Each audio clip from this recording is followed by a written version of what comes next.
Hello po sa lahat. Kamusta po kayo mga kabayan dyan sa Pilipinas at sa iba't ibang panig ng mundo. So, let me just speak in English this time, okay? To say or permission, to ask permission from my international followers. Wow, international.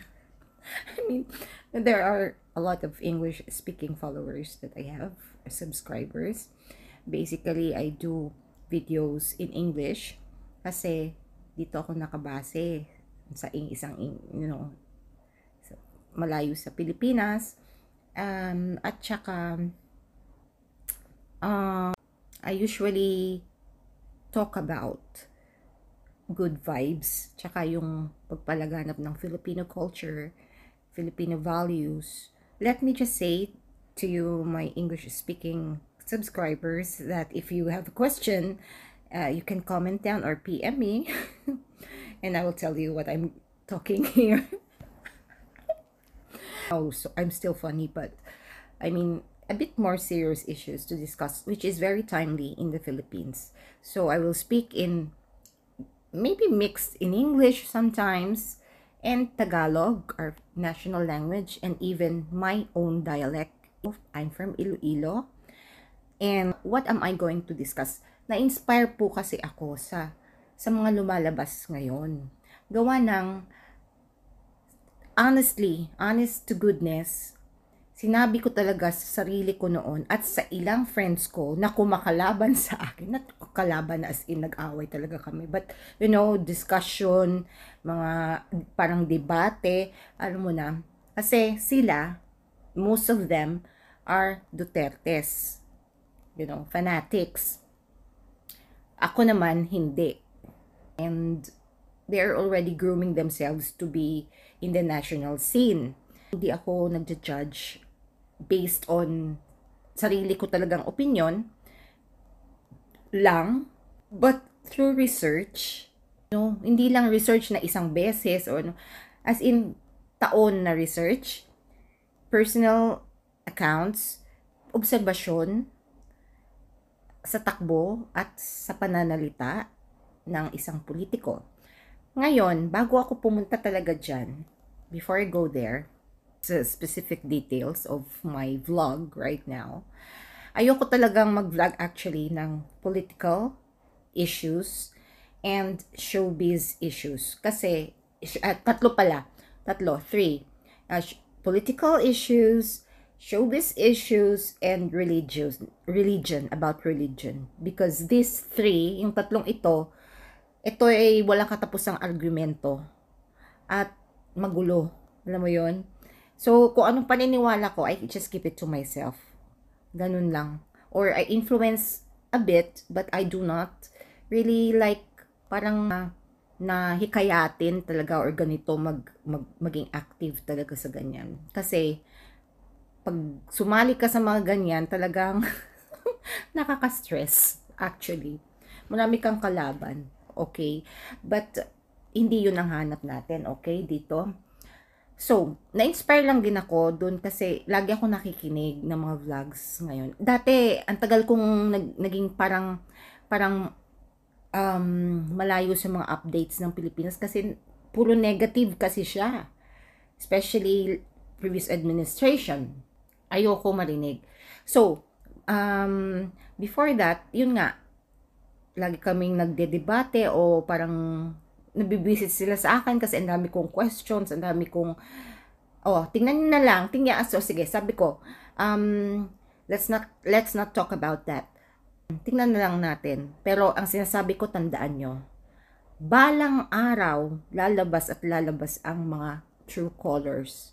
Lalabas ang sinasabi ko, hindi lahat, pero mostly ng sinasabi ko at paniniwala ay totoo. Alam mo, tinawagan talaga ako ng friend ko, si Dimple. Shout out, Dims. Dyan sa Laguna. Tinawagan niya ako. Sabi niya, naalala kita, tama ka talaga. So, imagine that was after 6-7 years already. Tinawagan niya ako. Wala po akong kinikilingan na partido, non-partisan po ako. Ako yung taong boboto ako kahit anong kulay mo, anong partido mo, basta't alam ko na para ka sa Pilipinas, para ka sa tao at totoo. Pati yung background. Hindi ko sinasabi na, ay, bobotohin ko to kasi mayaman. Ay, kasi kasi pogi, artista. Kasi sikat, alam mo yon. Or minsan, kasi, ay, abogado kasi siya, so okay lang. Hindi lang kasi yon ang basihan. Marami pang iba. So, yun dapat ang ating ma-learn na sa ilang taon, ilang mga presidents na nagdaan. Hindi man natin, syempre, hindi natin perfectly makuha yung gustong-gustong president talaga natin na mapapaunlad talaga ng Pilipinas. Mahirap yon. Pero what I'm trying to say is, wow, sorry. Kasi minsan, alam niyo, sorry, mag-segue muna ako. Kasi minsan pag English ba, konti lang yung salita compared to Tagalog or Ilonggo na humahaba. Imbis na, for example, kain, kumakain, eating, eaten. So, mas maiksi. Anyways, ano lang yung patalastas. So, na-inspire nga ako dun sa vlogs, lagi ako nanonood ni Boss Nyolo. Tuwang-tuwa talaga ako. And Boss Chris Ulo. Kasi, alam mo yung, they have, ang content ng vlog nila, hindi based on hearsays or, okay, may mga sariling opinion sila dyan or may mga balita din na eto, binalita ni ganito. Pero they keep on researching at may supplement sila dun sa mga sinasabi nila. So, may substance, may logic, may reason, at alam mong may pangunawa na malawak na they are thinking outside the box. Hindi lang yung, kunyari, eto, yung parang naririnig lang na, uy, si Senator De Liman may ganyan pala, nag-twerking dun sa prison. So, halos lahat ng Pilipino naniwala, di ba? Yan ang dapat ma-learn nating lesson na hindi lahat ng finifeed sa atin ng mga matataas na tong tao o politiko or something ay paniniwalaan natin. Kasi marami nang nangyari na puro salita, matatamis ang dila. Mahilig tayo dyan Pilipino. Alam mo, tapos yung matatouch yung mga emosyon natin. We are very sensitive and emotional people. Kaya nga, patok na patok sa atin yung mga teleserye, mga drama, ganun. Kasi mahilig tayo doon, emote-emote. Which is, kahit politika ay nahahaluan na ng pagka-showbiz, parang pelikula na. So, tingnan nyo yung Senado ngayon, parang circus. Lagi akong nakikinig, minsan lalo yung hearing last time ni Bato. Tawa ko ng tawa. I mean, I'm not laughing sa Senate mismo, but sa mga bumubuo na iba na ng Senado na parang wala nang naging respeto sa Senate. Unlike before na sa panahon ni, alam mo yon, ni na Drilon, ni na Miriam Defensor Santiago, yun lang ang idolo ko talaga. I mean, one of my idols, but siya yung number one. Not because she's Ilongga, pero talagang makikita mo, nakita nyo naman yan siguro, tested and proven, tsaka yung mga awards niya, international. Siya lang din yung unang Pilipino na nakapasa or na-admit or, how you say, na kinuha ng International Criminal Court to be one of the international judges. Kaso because nagkasakit siya. So hindi siya natuloy. So hindi na siya pumunta doon. Dahil ayaw niyang madeds sa ibang bansa. Alam niyo na.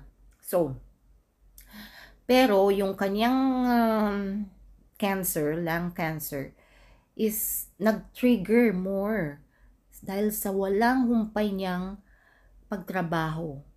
Araw-gabi. Wow, araw-gabi kanta.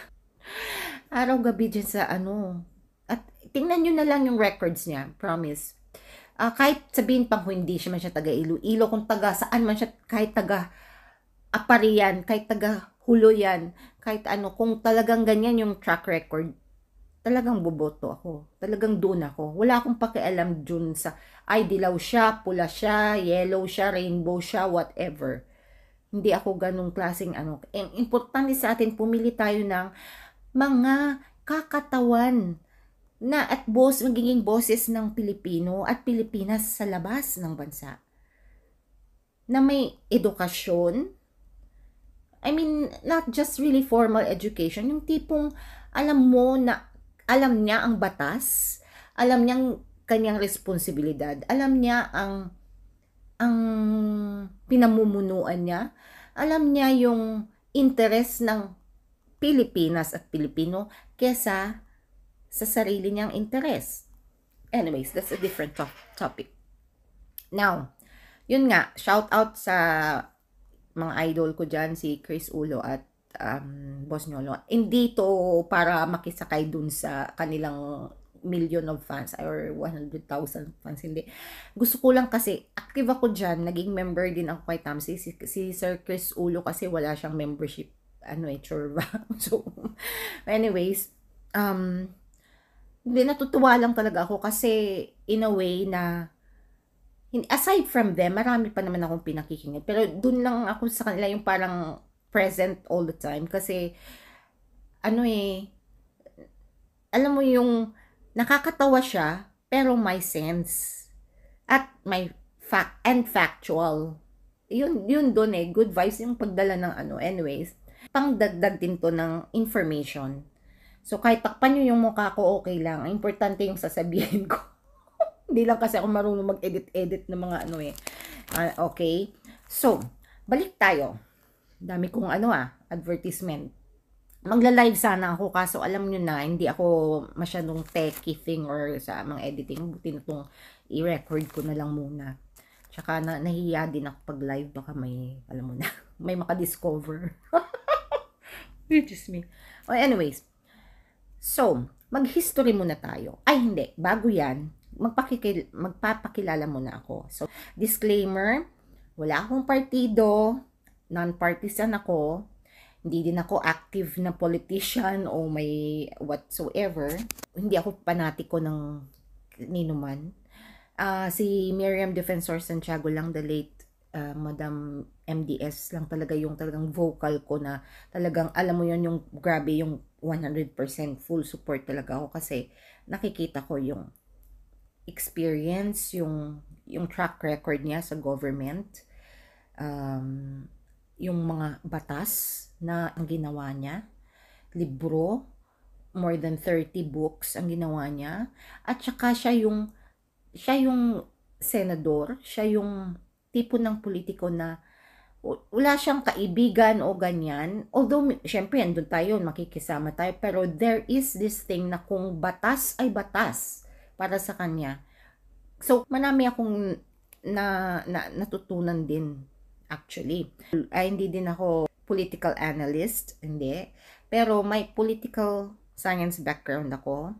Mabusisi lang ako or medyo, sabihin natin, more on research ako bago ko sabihin, and mahilig ako sa history.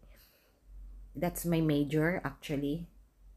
Naging writer din ako, nasa media din ako before. Print media nga lang, not in the broadcast media. So, researcher and naging legal aid din po ako. So, at least kahit paano, hindi naman yung gawa-gawa lang ito. Pero, based on my background and experience, may konti naman tayong alam sa mga issues. At saka, ako kasi yung taong mahilig magbasa kahit yung supot ng ng suman. Supot ng tinapa sakali. Babasahin ko talaga. Anyways, ay nako. Balik muna tayo sa history. Okay.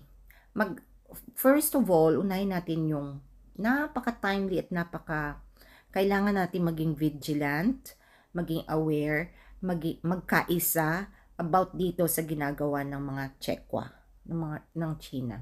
Sa pagkakaalam ko, iba talaga ang ugali nila. So, meron man mababuti talaga. Pero, in general na mindset nila, iba, promise. Kasi, 2 years ako nagturo sa China, sa Jiangzhou. Yung issue ngayon na, yung nakikilala nyo ngayong mga lugar sa south yun baba yun. Pero, nakapunta din ako dyan. I didn't stay there. Pero yung daan, ganyan. Kasi, minsan dadaan ka, magta-travel ka, ganun. Pupunta ako ng Macau, pupunta akong Hong Kong, tapos pupunta akong Guangzhou. Yan. Pwede ka din dumaan din dyan. By train or private car, ganun. Alam ko kahit paano, kung paano yung doon, no? It not 100%, pero may idea po ako. Alam mo, ito, i-share ko lang. Ano pa rin sa kanila doon yung parang capital punishment. Sa mga bata, ang tinuturuan ko noon is, dati, yung una ko talaga is from 1-year-old and parang prep school, kindergarten, nursery, ganun. Tapos may mga napping time pa yan, parang daycare, parang ganun. Pero yun nga, yung words ko kasi hindi nga sila masyadong ma-English, di ba? That's why nga nag-hire sila ng mga foreign teachers to teach English. So, ang nilipat ako ng primary, grade 1 to 12, ganun. Kasi, ang mga words ko, nahihirapan akong mag-adjust, mag-choose ng English na medyo pang baby. Hindi ako maintindihan, promise.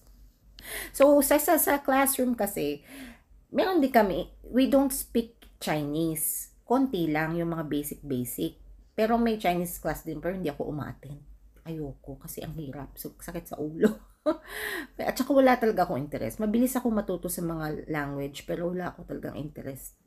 Meron kaming assistant teacher sa classroom, 1 or 2 assistant teachers na mga Chinese talaga. So, sila yung nagta-translate pag hindi maintindihan ng especially yung mga maliliit pa na yes or no lang talaga ang alam or zero English talaga.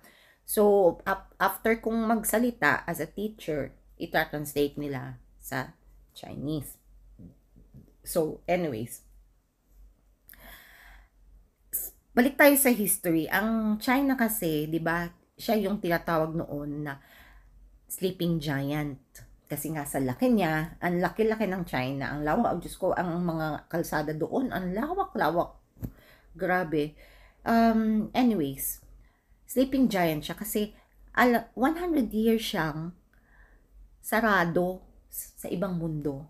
Kasi nga communist din siya, di ba? So, 100 years siyang sarado sa buong mundo. Walang may makakapasok, walang may nakakalabas na mga outside influence ba? Kahit sa TV, kahit sa music, ganun. Lahat ng, alam niyo naman yung communist, katulad ng North-Korea, di ba? North-Korea, tsaka Russia noon, di ba? Tsaka Albania and all these communist countries, alam niyo naman, kontrolado, super, as in, kontrolado lahat. And you can see that sa mga documentaries Ilonggo na. Diyan sa YouTube, check nyo na lang. Sa 100 years, parang nakatatak pa rin yan sa kanila, yung pagiging ganun na mindset. So, ang mga bata doon, pag may mali, talagang, sa harap namin, talagang, pinapalo, sa school. Tapos yung, bang tawag nitong ginaguyod? Ano bang Tagalog sa ginaguyod? Yung, hinihila, yung, ano ba yung Tagalog? Nawawala ko sa Tagalog. Anyways, yun. Tsaka patatayuin dun sa corner ng 1 oras, tapos, basta grabe yung mga ginagawa nila dun sa disiplina sa school. So, kaya takot yung mga bata. Tapos, andun pa rin yung kanilang, parang goals nila, sa national goals, or what do you call that? Parang, objective nila. Yung parang, ito lang yung paniniwalaan nila. First is ang kanilang leader. Next is yung kanila leader or yung flag. Tapos next is yung kanilang teacher. Next is parang ganon, no? And huli yung parents. Kaya yung parents dun, mas ilalim pa dun sa mga teachers. Okay. Medyo close-minded sila sa mga iba. Okay.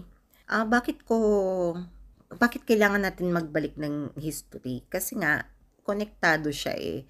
So, bakit? Kasi noon pa man, during the times of, yung mga kanilang traditional wars before, Opium War and all this, ganyan na ganyan din yung pagpapalawak ng territory, So, kaya nga napakuha nila ang part ng Mongolia, nasakop nila yan, Tibet, partly. Tsaka, yung pinaka-latest talaga, bago pa sa atin ha, kasi alam na land boundary lang yung Pakistan, di ba? India, Pakistan, and part of Vietnam. Yun, may sinasakop sila doon. Wala lang kasi, so ipapakita ko next time yung kung saang banda. Yan, pero pwede na rin i-research actually. Alam nyo kung ano nangyari dyan? Talagang with force nilang kinuha din yan. At sinabi nilang nasa loob ng kanilang teritoryo. So, pero nakipaglaban ng mga Pakistan, ng India hanggang ngayon, ang Vietnam hanggang ngayon dahil wala sa ayos eh. Alam niyo na wala talaga sila sa ayos. So, ang may isang paraan sila na minodus para unti-unti makuha yung mga gusto nila na mga lugar o mga So let's go back dun sa 'di ba teritoryo nila yung Macau, Hong Kong and Taiwan, no? Pero itong mga tatlong to hindi pwedeng pumasok sa mainland China nang hindi nag-a-apply ng visa. Paano mo sasabihin na alam nyo na may benepisyo sila doon? Sila lang ang kinukunan ng benefits actually. So, kontrolado nila, which is kaya nga pumapalag yung mga tatlong places na to. Kasi ayaw nilang maging territory ng China. Kasi iba din ang mentality talaga ng mainland China sa tatlong ito. Narinig nyo na yung nangyari sa Taiwan, sa Hong Kong before, yung mga protest yun. Kasi nga, perusahan nilang kinokontrol. Gusto nila yung mga laws, ang mga taxes, sa kanila mapupunta. Which is, these three places are considered independent countries already. Ang Pilipinas, sa history, matagal nang wala namang may nagmamay-ari talaga, pero mas may karapatan tayo, which is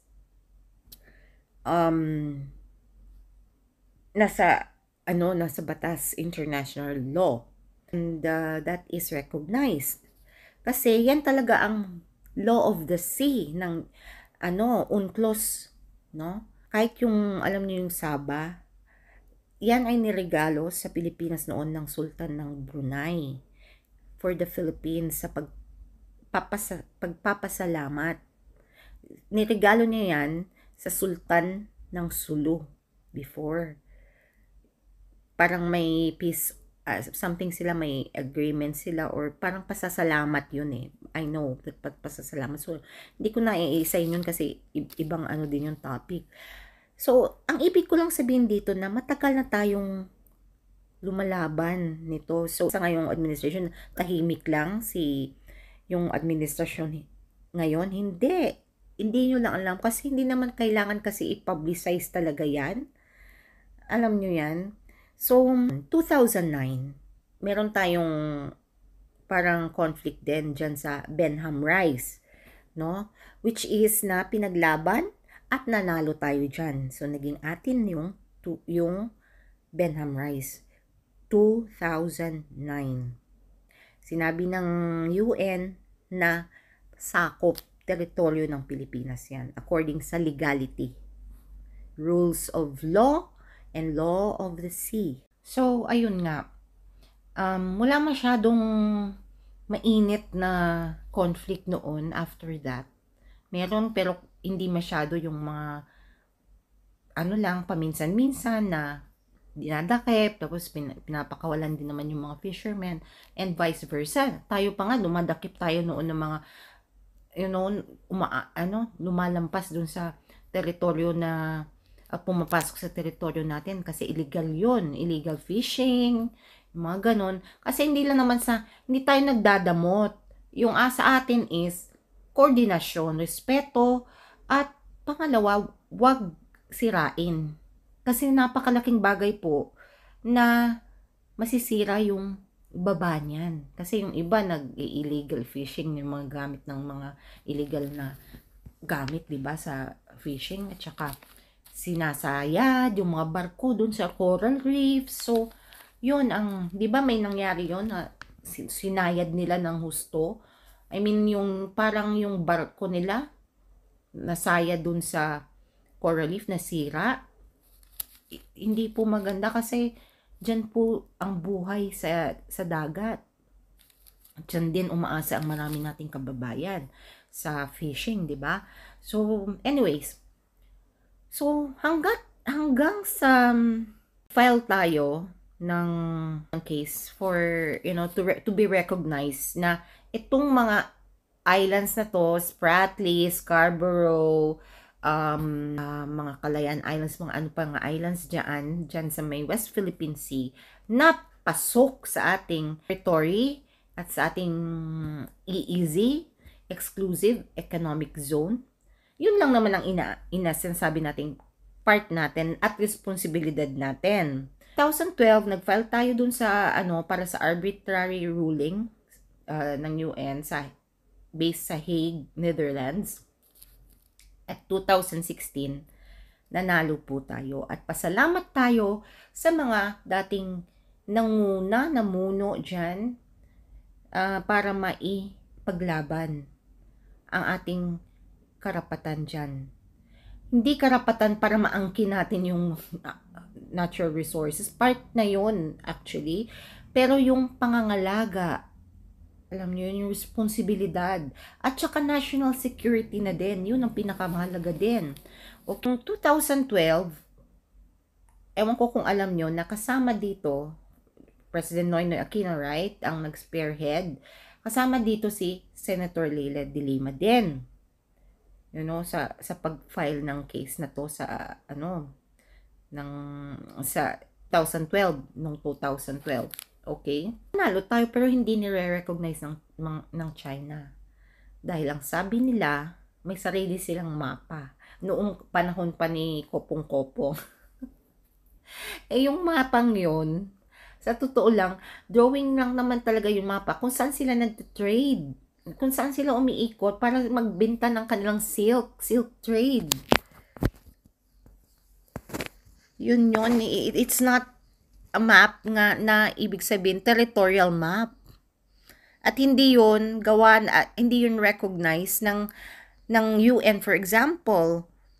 Kasi nonsense talaga yung ginamit pa, mayroon pa silang 9-dash line ngayon.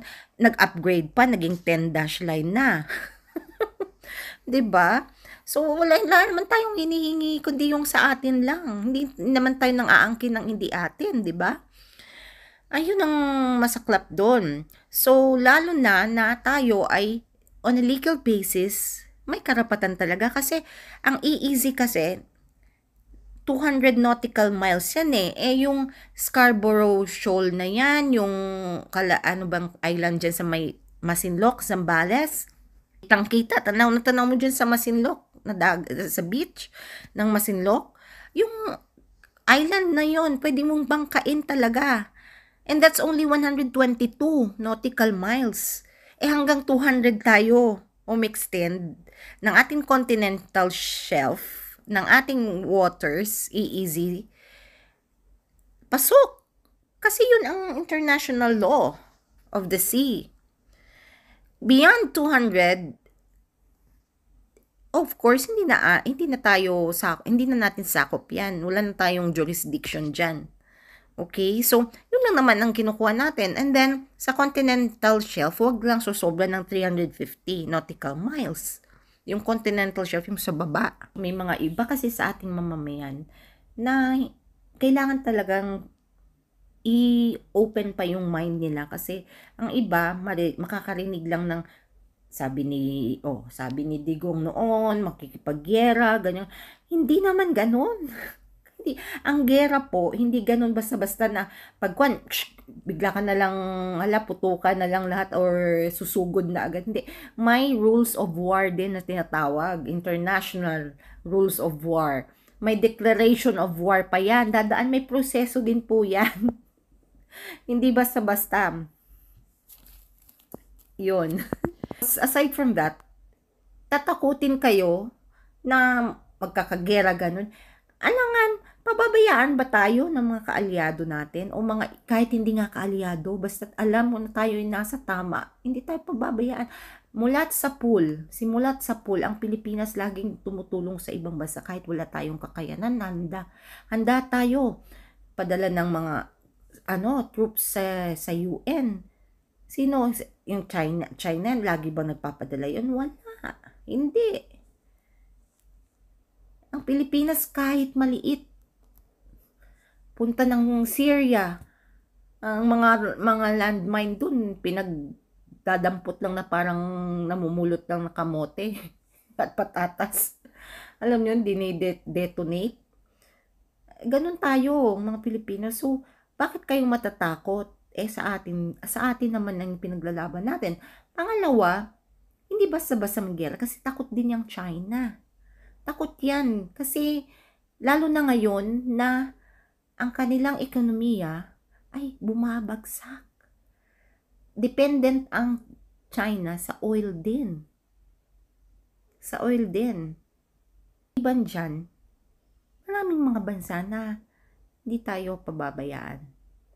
South Korea, Israel, Ukraine, bumisita nga lang. Although may kanilang problemang hinaharap pa, pero nako, mga matatapang din yan. May isang salita, may mga honor. Palabras di honor yan. Okay? Andyan yung US, Australia, Canada, Japan, Taiwan, India, France, Germany. Hindi nyo lang alam, pero andyan yan. Hindi tayo pababayaan. Tsaka hindi basta-basta nga. Kasi once nga mag-declare sila ng war, nako, paano, lalo na ngayon na ang ekonomiya nila ay bumabagsak, tapos ang populasyon nila ay problema nila ngayon, tapos magigera pa sila, wala anong matitira. Sa totoo lang, marami nga sila, bilyon nga silang tao, pero hindi naman lahat yan makikipag-away dahil wala namang alam yan sa war. Hindi katulad ng mga Pilipino, sige, kahit suntukan dyan sa kalye. Marunong. Hindi, marunong yung mga yan. Honestly. Ano lang yan sa mga equipments nila kasi marami nga nila. Pero sa totohanan wala yung practice. Hindi sa atin araw-araw may away doon. I mean, oo, panggulat lang yan. Bully kasi talaga yan sila. Actually, parang panakot lang. Yan nga ang ginawang style, kikinopyang style ni Digong noon. Kasi nga, BFF nga sila, di ba? Kasi yon may secret din sa mamaya aabot tayo dyan. Kung hindi mamaya, hindi natin maabutan yung topic na yan sa susunod. Kasi marami akong sasabihin about dyan.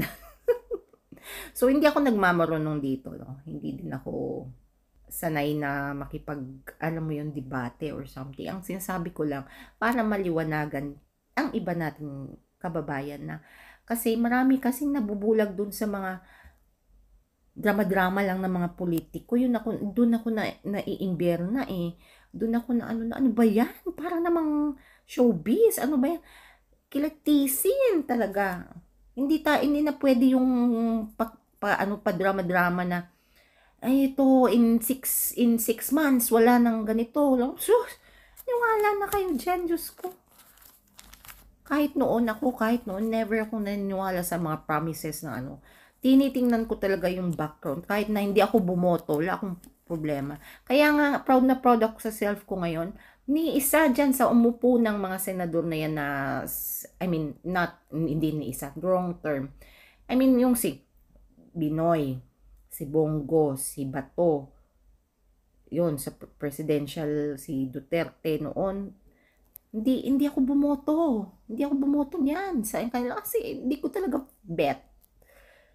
Wala sa hindi personal, pero dahil ano nakikilatis ko, nafe-feel ko yung vibes ko, para alam mo, para akong may power na, ay, hindi, parang iba tong takbo ng ano nito ng damdamin, utak, kaysa sa salita, sa sinasabi. Tapos nire-research ko talaga, promise. Hindi ko binabasehan yung isang sa kampanya lang o ano, nung mga talagang todo research, as in parang imbestiga talaga. Tapos meron din ano, alam nyo yon, yung hindi nga ako nanghinay, ang binoto ko noon sa presidency, Miran Defensor Santiago. Talaga, kahit alam kong hindi siya mananalo kasi nga may sakit na siya, alam ko na yon. At medyo mahina na siya, tsaka syempre malakas ang kalaban dahil mapera talaga. Marami siyang campaign funds, 'di ba? Si Digong, kaya nga yun, galing China. Oh, kaya nga hindi niya mabitawan niya si BFF niya kasi nga dami niyang diyan nakuha. Dami niyang nakuhang pabor. Tapos ang magbabayad ang Pilipinas. Ang magbayad Pilipino ang nagtitiis. Hindi yung utang lang ha. Yung mga consequences pa niyan, hindi yung monetary. Yung consequences pang iba. Tulad ng mga pogo ngayon, tulad ng mga illegal na mga pumapasok dito na mga tsekwa. No, hindi racist to, pero katotohanan ang sinasabi ko. Kasi marami din akong friends na Chinese. I can provide picture here mamaya. After the video. Pictures ko sa China, at mga friends ko na sa China. Alam niyo, at marami dun sa kanila na hindi din conforme sa government nila. Yung mga friends ko, yung mga medyo may na kasi mga teachers din, alam mo na, yung mga, so yun. Tsaka hindi member ng kanilang CCP. Na may anyways, recently, hindi nyo lang kasi alam na, hindi naman kasi, nasasanay kasi tayong mga Pilipino na kailangan, yung parang showbiz, balita, ganun-ganun lahat na, hindi lahat ng hakbang ng nasa administrasyon, kung sino man yan, hindi ako against sa administration. Kung sino man yan nakaupo dyan, basta maayos, disente, yung alam mo, nakikitaan mo ng genuine na pagmamahal sa bayan at sa Pilipino, at paglilingkod niya ay para sa Pilipino talaga. Ako wala akong problema kung anumang kulay yan, anong partido yan. Dati pa akong pag magbumoboto ako, hindi ako nagla-landslide ng partidong dilaw o partidong blue o ano yan, red o ano man yan. Iba-iba. Kinukuha ko yung mga magagaling sa bawat partido. As in, yung talagang genuine. So, ngayon, recently, itong June 14 lang po. Baka hindi nyo alam, kasi hindi naman talaga yan binabalita ng todo. Alam mo nyo yan. Kasi hindi naman kailangan, actually. Merong mga bagay kasi na hindi mo dapat ipag-broadcast o parang pagmayabang or something. Kasi internal na yun eh. Alam mo yan, there are internal affairs, country to country, government to government, yung mga ganong keme. Hindi na natin kailangan anuhin. Kasi mahilig tayo sa, ay, walang ginagawa, ay, ganyan. Chismis ba? So, parang intriga. Mahilig tayo sa ganun. Konting lang, kahit ubo lang ng bighay o mapapansin na at may issue agad, di ba? So, dapat iwasan natin yung ganyan. Anyways, June 14, last June 14, naghain po yung Pilipinas, yung administrasyon, yung government natin, yung Pilipinas sa United Nations ng isang to recognize yung ating extension of the continental shelf at ipupush talaga yung rights natin sa EEZ, yung exclusive rights natin sa exclusive economic zone, which is hindi lang para sa Pilipinas yan, kasi lahat ng bansa ng buong mundo may EEZ, may exclusive economic zone na tinatawag, which is 200 nautical miles away from the main, the land. Pero, itong napakalaki na talagang, ewan ko ano pa ba ang gusto nila, ariin talaga yung buong mundo at pati yung universe.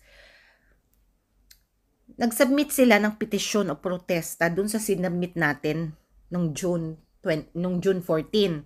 Nung June 18, nag-submit sila ng counter protesta o yung protesta laban sa pinasa ng Pilipinas.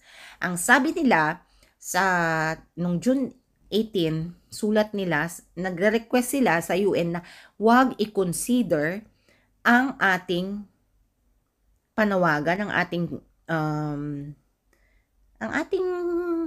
hindi naman hinaing, yung ating hinahain, which is with legality, on a legal basis naman. Inuutusan nila, nire-request nila to not to consider our papers. So yun. Yan ang reason ngayon. So hindi ko pa na-check kung ano na ang sagot ng UN sa kanila. Anyways, yan ang aabangan natin. Okay? So bakit ba ginagawa ng China ito na syempre to think ang laki-laki na nga ng Diyos ko. Ang laki-laki talaga ng bansa nila, 'di ba? Kasi nga ngayon, especially ngayon ngayon. Okay, ay hindi. Mauna tayo sa noon. Noon pa kasi yan na ano na yan sila na i-insecure, hindi man insecure siguro ang mag-right term. Yung ambisyon nila na maging superpower. Yung ambisyon talaga nila na maging number 1 sa buong mundo. At noon pa nilang hate na hate yung mga taga-US. Yung mga nung nagtuturo ako, yung mga pagtatanungin mo yung 7 years old minsan, galit na galit sila sa US at sa Japan. Sabi ko, bakit kayo nagagalit? Ano ba ang alam nyo? Kasi nga, to think na 7 years old, talagang malalim ba yung alam nyo? Curious lang ako. Sabi nila, yan kasi ang turo ng gobyerno namin, yan ang turo ng mga teachers namin. Talagang respeto namin kasi tama talaga yung tinuturo. Kung anong tinuturo ng teacher. Kahit na, bakit? Diba? Bakit? Anong dahilan na tinuturo sa inyo? Ano daw ang sabi? Anong dahilan nila? Yung mga modus na, mga propaganda na katulad ng sa Japan, dahil ninakaw daw ng Japan ang chopstick, ang characters, yung mga suot nila. Kasi nga, na-colonize naman sila before ng Japan talaga. Before. Pero, alam niyo yon, hindi naman kasi in a way na tayo naging na-colonize din tayo ng Japan, ng Spain for 330 years. Pero hindi tayo tatanim ng negative na galit sa kanila kasi tapos na yon at saka they pay. Hindi naman sila 100% na nagbayad sa mga nila, ng ancestors nila. Pero ngayon, yung napakalaki ng respeto nila sa Pilipinas at yun ang price natin. Hindi yung monetary, hindi yung, alam mo yon. Sa Spain, ang mga Pilipino doon, kahit na walang papeles, minsan na expire hindi sila masyadong ini-stricto ng government. Binibigyan sila ng amnesty, binibigyan sila ng chance, tinutulungan pa nga silang magkapapel para maging resident doon or maging legal doon. Tapos, mas maganda yung kanilang, yung sa labor, nila, privileges, ganun. Although, syempre, EU din, mahal din ang lahat doon. Kasi part din sila ng EU, European Union. Pero, alam mo yon. So, maraming mga bagay na naging beneficial sa atin. Katulad ng Israel, di ba? Tinulungan natin noon, nung time ng mga Nazi regime, maraming mga refugees dito ng Israel. Tayo lang sa buong mundo ang tumanggap. Kasi ayaw tanggapin kasi natatakot nga na tirahin ng Germany.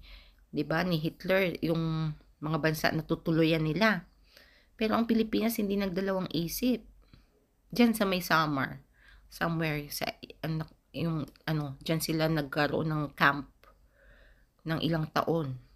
Ano ba ginagawa ng China? Kasi ngayon nga, lalo na ngayon, maraming mga foreign investors na siguro mga a couple of years ago na, or 4 years ago, 3 or 2 years ago, na marami ng foreign investors ang lumalabas sa China.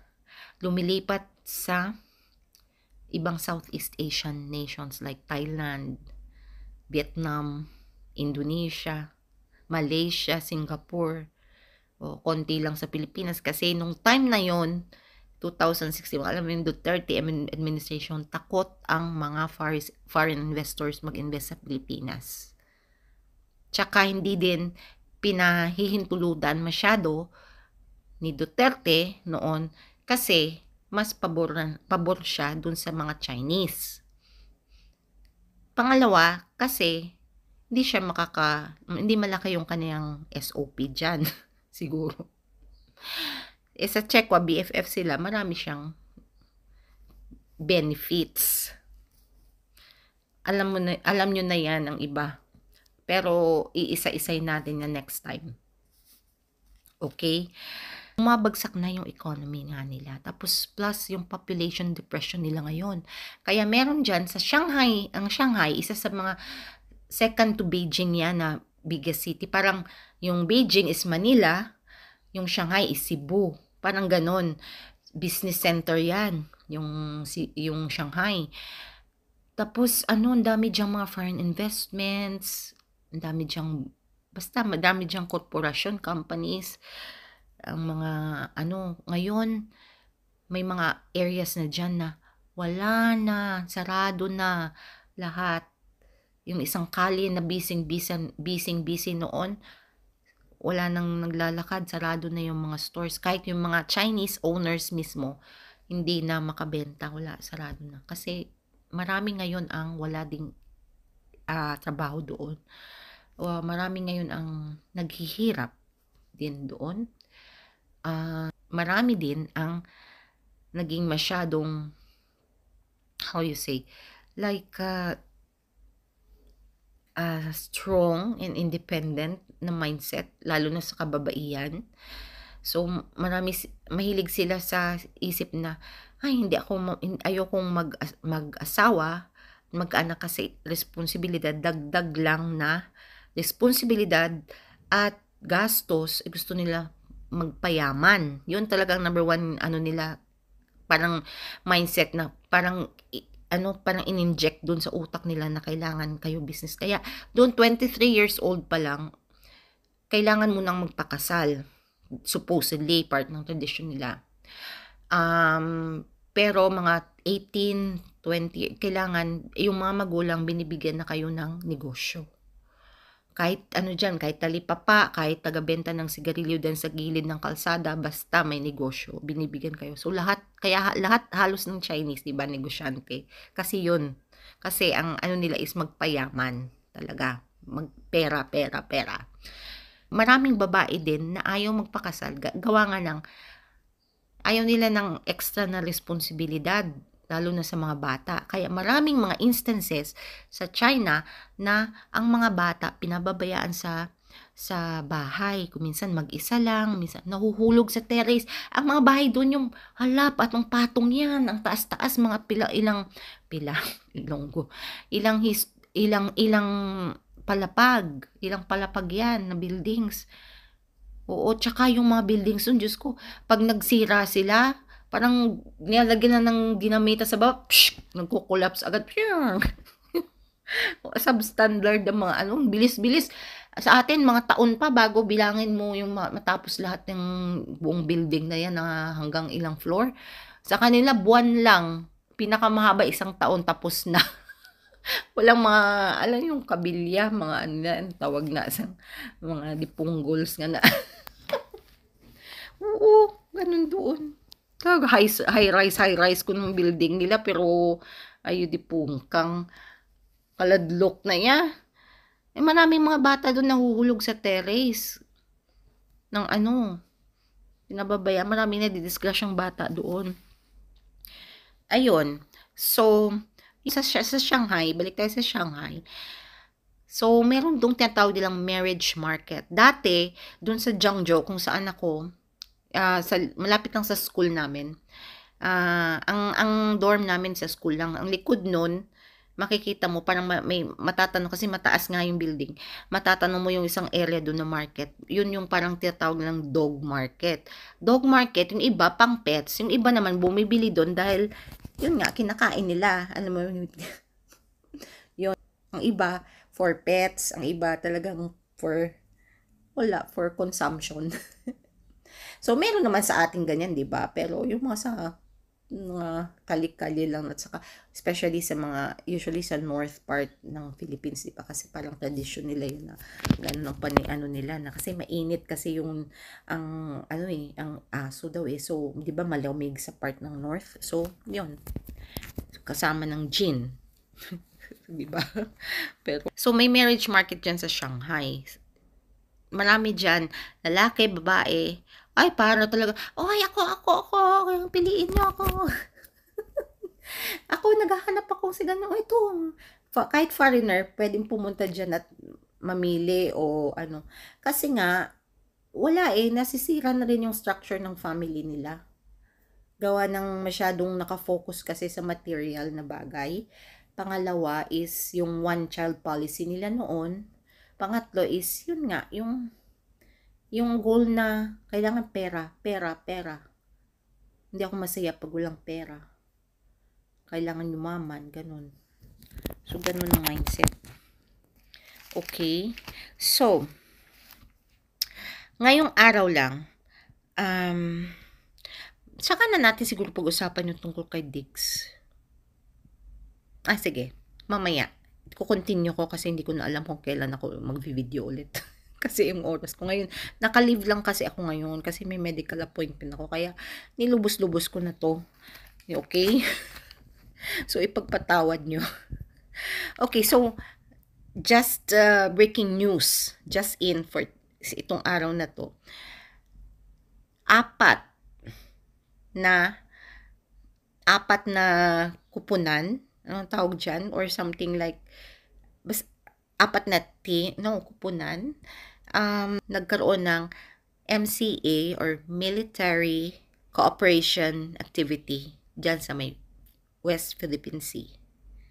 Yes, just today, 4 po na bansa ang nakilahok dito sa Mutual Cooperation Activity or MCA na tinatawag. Guess who? First is the Royal Canadian Navy. Nagdagsaan bigla sa Philippine West Sea. Hindi naman bigla. Yun nga. Gulat siguro yung mga check ko. Royal Canadian Navy. Of course, yung US Navy. Andyan. Japan Maritime Self-Defense Unit or something. Forces, I mean. And Armed Forces of the Philippines. Yan pa lang, 'di ba? So, hindi sila, they're not there to declare war or something, pero alam mo yun, to just explore the area at tine-check siguro nila kung may sisitas sa kanila, 'di ba?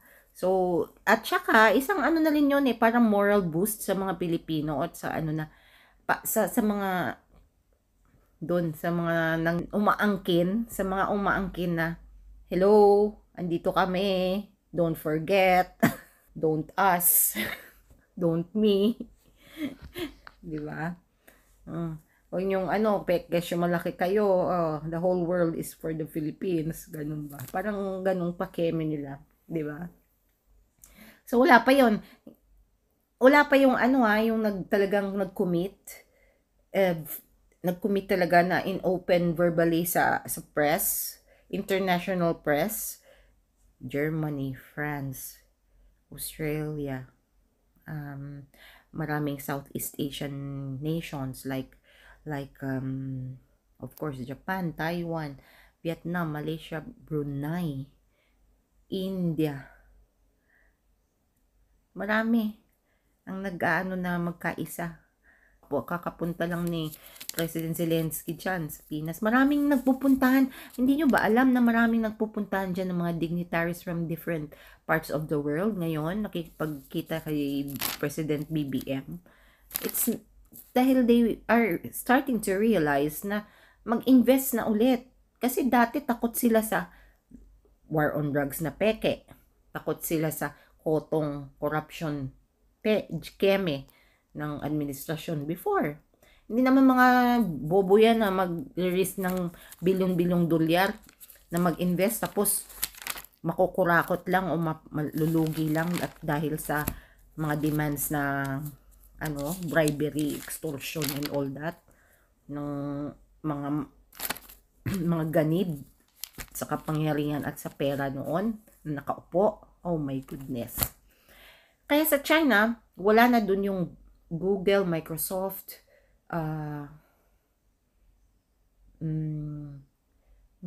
marami pa, basta malalaking companies na lumipat na, lumabas na. Kaya atat na atat ang China ngayon na makuha yan, part na yan, dyan, kasi para monopolize nila yung economic trade. Kasi yung US at ang China kasi nagaganyan sa sa economic trade sa business. Kaya galit na galit sila sa US lalo. Kasi hindi nila mapantayan pa rin And then also, pag nakuha nila yan dyan, syempre madodominate nila. Sila na yung dyan, walang may makakadaan na iba. Sila na yung magkukontrol dyan. So kawawa yung economy ng ibang bansa. Sila yung, baka lalagyan pa nilang toll gate yan dyan. Balay mo kasi mahilig nga silang magnegosyo, di ba? Toll gate sa dagat. Oh, yun. Tapos, ang isa pa, syempre, lahat ng mga illegal dyan. Ang food dyan, malapit lang dyan. Tapat yan ng Taiwan Yung food dyan, which is a place, food dyan, Guangzhou. Ang Guangzhou, malaking city din yan. Yung Xinjiang, sa Fujian province, yan malalaking city yan na nagaganon-ganon ng mga illegal criminal activities, sindikato dyan. Nung pumunta ako ng Guangzhou, Diyos ko, takot na takot ako. Pero kailangan kong dumaan kasi nag-train lang ako. Wala akong pera Nag-train na ako. Papuntang Macau. Noon. Ay, Diyos ko. Oo, promise. I mean, safe naman, pero alam mo yun, yung parang yung idea mo na, Diyos ko, punta ka sa isang, alam kong sa area na yun, kasi syempre bago akong pumunta sa isang lugar, nagre-research din ako, yung history, hindi lang yung ngayon yung noon paano mga ganyang kaganapan sa mga buhay-buhay nila or something, yun nga, dyan sa Guangzhou, Diyos ko, grabe yung mga dealings dyan, mga smuggling dyan, kasi ang laki-laki ng airport din dyan at port, ang laki-laki, as in, sa Guangzhou at Fujian. Okay. So, yun nga.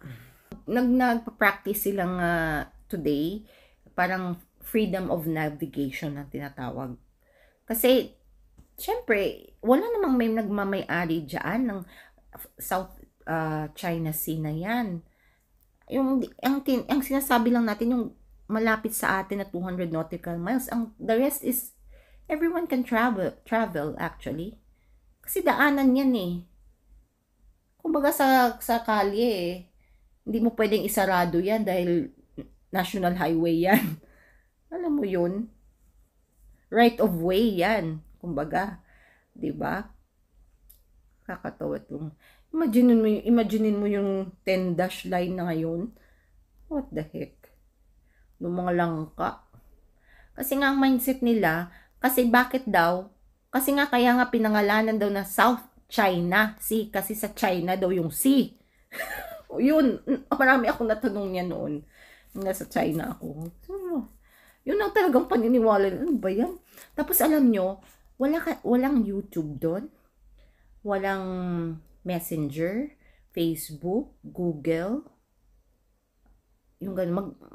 Makaka-access ka lang nun kung bibili ka ng sarili mong VPN or virtual private network, which is medyo mahal every month. Subscription yun parang, parang Netflix, ganun. So, kaya pwede kang mag-open nun. Pero parang delikado pa rin, parang monitored pa rin yun kung anong pinagbubuksan mo. Parang nahahack pa rin nila, nawawire pa rin nila eh. Ang sa kanila doon, may sarili silang parang YouTube, tawag nila Yoku. Ang kanilang pinaka-messenger doon is QQ, ang tawag nila. Q, letter Q and Q. Ang pinaka, parang, ano ba? Parang isa pa nilang platform, parang TikTok pa ba yung isa? Messenger, parang Twitter, yung mga parang ganong social media apps. Meron silang sariling tinatawag na WeChat. Sa kanila yon WeChat. So, yun. May website, yung kanilang search engine, may nakalimutan ko kung anong tawag doon kasi Chinese characters eh. Nakalimutan ko yung kung anong, paano sabihin yun. So, wala nga Google doon, walang ano. Nagka-Google lang doon noon, pero hindi accessible ng lahat. Yung Google doon is parang binibili. Alam mo yon? Parang siyang pag kumuha ka ng TV box, tapos mag-additional ka ng program na isasalpak doon, parang ganun siya. Ang ano, hindi katulad na sa atin na alam mo yun na may basta wifi lang, tapos pwede ka nang ma-access ng mga sites na yan, Google and ano lahat. Doon hindi. Kasi ganyan sila, very suspicious. Kasi ginagawa nila. Kaya yan ang style ni Diggs na nakuha din. Ang ginagawa nila, takot sila sa sarili nilang multo. Kasi ginagawa nila. Ganun yun. Kaya tapos yung ginagawa nila, ibibintang nila sa iba. And that is my next topic. How to know who is a dictator or something to be like a dictator. You know, yung mga style ng pamamalakad ni specifically sa dating kay Digong, kasi dito maliliwanagan pa kayo ng husto. Hindi ako nagmamarunong, pero I mean based on reality lang ha, facts, tsaka may additional lang akong info para lang maliwanagan kayo lalo, hopefully. Okay. So, dito na lamang po tatapos ang ating chika-chika sa hapon. Drama-rama sa hapon. Okay, hanggang sa muli. Salamat ay ambot. Okay, damo pa ko iwakal. Marami pa akong sasabihin. Pero, ang mind ko ngayon, napapagod kasi. Gawa ng umaga pa ako. Lumilipad si Darna maaga pa. Kasi 3 bus yung hinahabol ko everyday. Going to work and back to work. Tapos, duguan pa sa office. Napakarami understaff kami, kaya Diyos mio. Daw mauga. Kuya yan, di puga nga kung utok. Daw malupok. Bala mo daw, di puga. Daw matyagan ko ang ulo ko. Daw nagamala ang utok ko. Tapos, daw ang mga ugat-ugat niya sa sulod. Bala daw feel ko. Ginagabalanog. Kag mo daw mahulat na lang nga malupok. Ay, ambot. Sarandi nga may bangs. Ay, ambot. Sunod bala, kay may chika kita. Boss Nyolo and Boss Chris. Tani, ilunggo ko na kayo. Sana marinig nyo to, mapakinggan nyo. Kasi talagang hindi to chika. As in, karagdagan siguro na information or points na para mas maliwanagan ang mga bagay-bagay na pinaglalaban nyo ngayon. Wow! Salute! Good luck ha! Sige, makikinig lang ako dahil good vibes kayo eh. Minsan nasa bus ako eh, syempre ang tagal ng biyahe, tawa ako ng tawa, tinitingnan ako ng tawa, baliw tong buang ning lilintikan, ganiyo, dulang ka. Ay, ambot sa kandi nga may bangs. O sige na, bye-bye. Thank you, and to my international friends, for my friends here, please stay tuned and I will have something for you again, and we'll go back to the different topic that I usually do. Ngayon, now just let me be, okay? Because this is very timely. This is a Philippine controversy. This is a very, very hot issue that we Filipinos need to be firm and to stand and to fight for. Mabuhay everyone, mga kababayan. I love you, Philippines.